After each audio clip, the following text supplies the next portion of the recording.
嚟到呢個香格里拉普達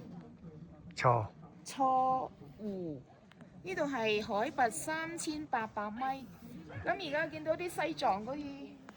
經幡啊，咁又有好多人啲祈福嘅鈴鐺掛滿晒，七彩繽紛，入嚟繞一圈啦。